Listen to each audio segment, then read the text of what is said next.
Margaret stood at her kitchen window, watching joggers pass by on the tree-lined street. At 63, she'd been walking faithfully every morning for 5 years, just as her doctor recommended. 5 miles daily, rain or shine. She'd worn through 3 pairs of walking shoes, tracking every step on her fitness, watched like a badge of honor. Yet her knees still ached when she climbed stairs. Her groceries still felt too heavy by the time she reached her car. And last month, she'd nearly fallen, reaching for a high shelf, her balance failing at the crucial moment. She'd caught herself on the counter, heart pounding, hands shaking, with the realization of how close she'd come. Walking isn't enough, her physical therapist had said during their consultation after the near-fall incident. Margaret had been skeptical, even defensive. How could walking, the activity praised by every health expert, recommended by every doctor, featured in every healthy aging article, be insufficient?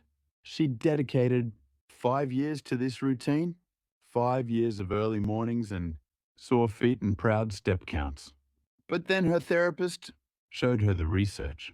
A groundbreaking 2024 study from the University of Copenhagen, Denmark, tracking 8,000 adults over 60 for 5 years. The results were startling. Those who performed 5 specific targeted exercises reduced fall risk by 73% and improved overall strength by 89% while exercising 40% less time than dedicated walkers. The walking group improved, certainly, but the exercise group transformed. Margaret committed to trying these movements, starting small in her living room, with nothing but a sturdy chair and a wall. Week 1, the wall. She began with wall push-ups, but not the simple kind she remembered from gym class decades ago. These required holding the position arms, bent body, suspended in tension for 5 full seconds before pushing back. The first attempt lasted 3 seconds before her arms gave out. Her shoulders burned. Her chest trembled. She felt frustrated, weak, embarrassed even, though no one was watching. But she tried again and again, because something was awakening muscles she'd forgotten existed, strength she'd assumed was gone forever. The key, she learned, was time under tension. Not reps, not speed, just keeping her body engaged, muscles working longer than she thought possible. By week's end, she could hold for 10 seconds without shaking. Her arms felt different, capable. Week 2, the chair. Seated leg lifts came next. One leg extended, straight, held, parallel to the floor, then lowered without touching ground. Simple in theory, grueling in practice. Her hip flexors screamed in protest after 3 repetitions. She'd never felt those muscles before, never knew they existed. But the research had called walking speed the 6th vital sign, one of the most reliable predictors of longevity and health in later life. These lifts targeted exactly what walking couldn't reach: the deep, stabilizing muscles that controlled every step, every stair, every stand from sitting. By the end of week 2, she could complete 12 per leg. Her steps grew lighter. Stairs became less daunting. She noticed herself moving differently through her house, more fluid, more confident. Week 3, rising up. Standing heel raises seemed almost too simple. Rise up on toes, lower down, repeat. But the balance challenge changed everything. She had to look forward, not down. Had to hold the raised position for 3 full Seconds, engaging. Her inner ears, vestibular system, had to lower slowly, controlling the descent. Her calves, that second heart, pumping blood. Upward against gravity grew stronger with each session. The wobbling that plagued her first attempts disappeared. She stopped holding the chair for support, then tried single leg raises. The day she completed 10 single leg raises without holding anything was the day she realized her body was still capable of improvement, still responsive, still strong. Weak for survival strength. Chair squats terrified her. Her knees had betrayed her before, grinding and aching with every descent. She'd assumed squats were dangerous, something to avoid. But the technique her therapist taught was different. Revolutionary even. Hips back first, like closing a car door with her bottom. This hip hinge pattern made her powerful glutes work, instead of stressing her fragile knees. Touch the chair, lightly, never fully. Rest, then rise, through the heels. The first week was difficult. The second week, something shifted. Her legs felt stronger. After 3 weeks, her chronic knee pain had decreased by more than half. She realized this. Movement sitting and standing was something her body did dozens of times daily. It was the fundamental indicator of independence. Research showed that adults who couldn't stand from a chair without using their arms had 3 times higher mortality rates.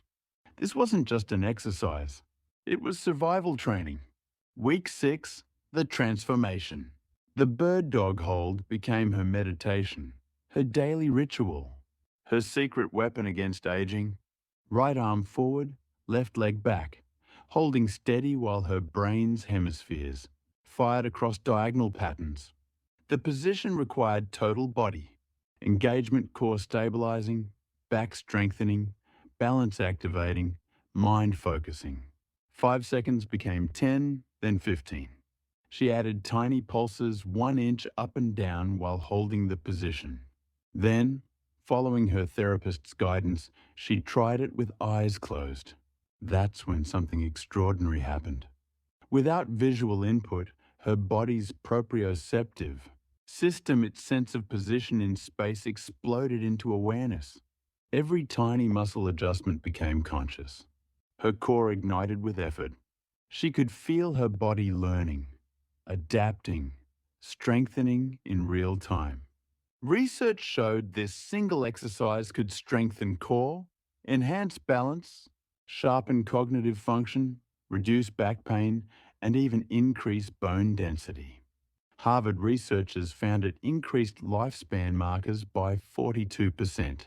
She was training her body and her brain simultaneously. 3 months later, Margaret carried her groceries without struggle, bags loaded with everything she needed. She reached high shelves with confidence, her balance solid, her strength reliable.